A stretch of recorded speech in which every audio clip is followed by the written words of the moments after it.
why did we do an IT band stretch to close the practice? So remember when we crossed our legs over and we walked our hands over to the side, that pose stretches out not only the outer leg, but outer glutes. So it widens the muscles around the sacrum, which we want to do after we back bend.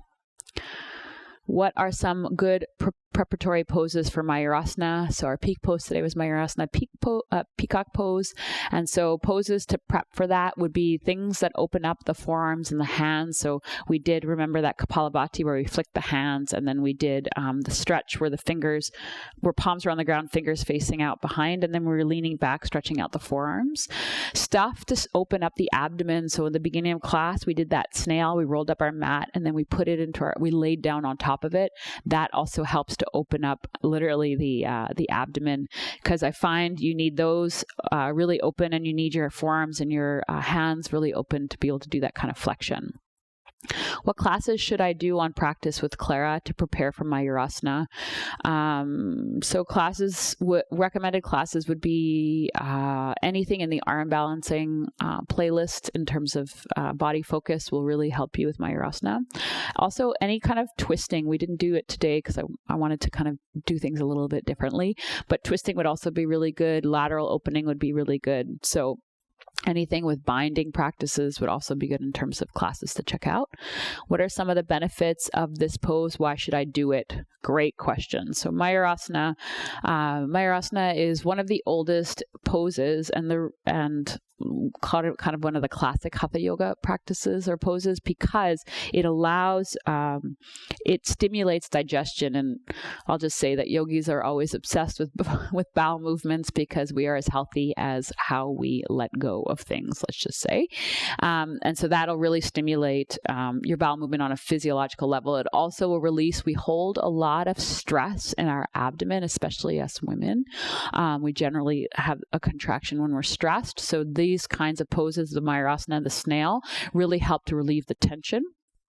On an energetic level, doing that pose, when we release from it, it's that idea of, we did it before, that Mahabandha, where we sucked the abdomen and we held the breath and then we released. When you release, the energy, the blood flows through your body with a lot more vigor, because it's been kind of contracted. So it moves with a bit more energy. Okay. We did a lot of neck, wrist releases in this class. Okay.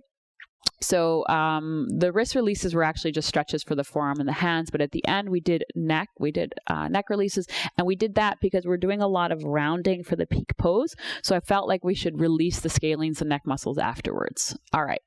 Mayurasana is one of the oldest poses, yet many classes don't offer this pose. Is there a reason for this? Yes. So this pose isn't as popular as it used to be, because we have a lot of people who deal with wrist injuries, especially in vinyasa class, and also neck stuff. So this can be very precarious for the neck and wrists. And so I feel like it's not offered. It also is can be very, very,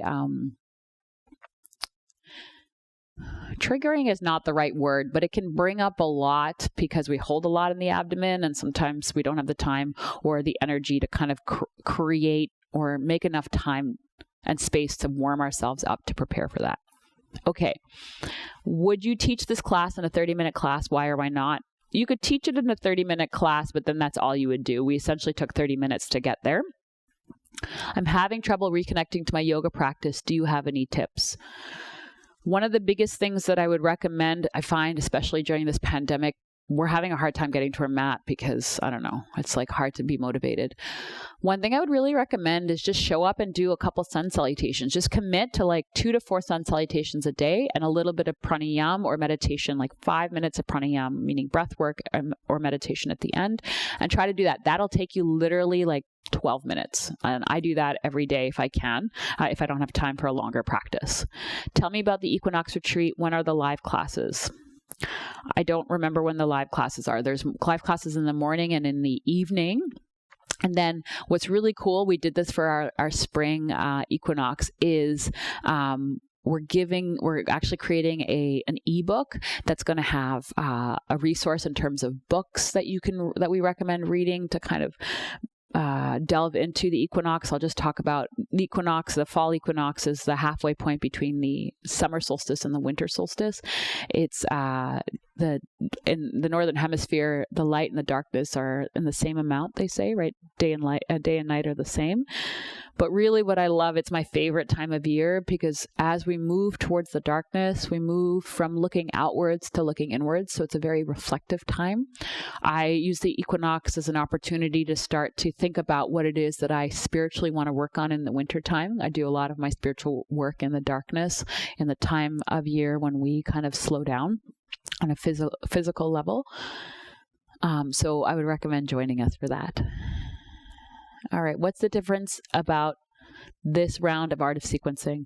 We're shifting things a little bit differently for the Art of Sequencing, and I'll get more into that next week. Okay. As a bigger chested woman, what can you suggest for getting into the arm balance? I feel like I'd need to tape my boobs up. Yes.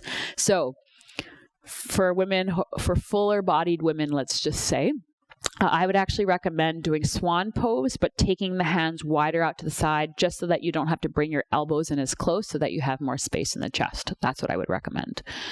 Thank you for the awesome class. Can you provide a meditation as well for transforming poison into nourishment? This is really resonating with me.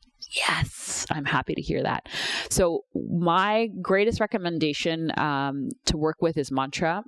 I find for myself, using this power of sound really allows me to shift and transform whatever it is that I'm working with. So the Mahamrityunjaya mantra or the Om Namah Shivaya, we have quite a few mantras in the meditation section of Practice with Clara, and I would just sing along with us, and that would really help to kind of work with the power of transformation. Thank you. That was fun to try. Are your hands, palms flat or clawing in full peacock? Always clawing. I hope that I said that. You always, with all arm balances, you always want your hands to be clawing, not flat. If your palms are flat while you're putting weight into your hands, then all the weight goes into your poor little wrists. So clawing the mat with your finger pads is the way to go.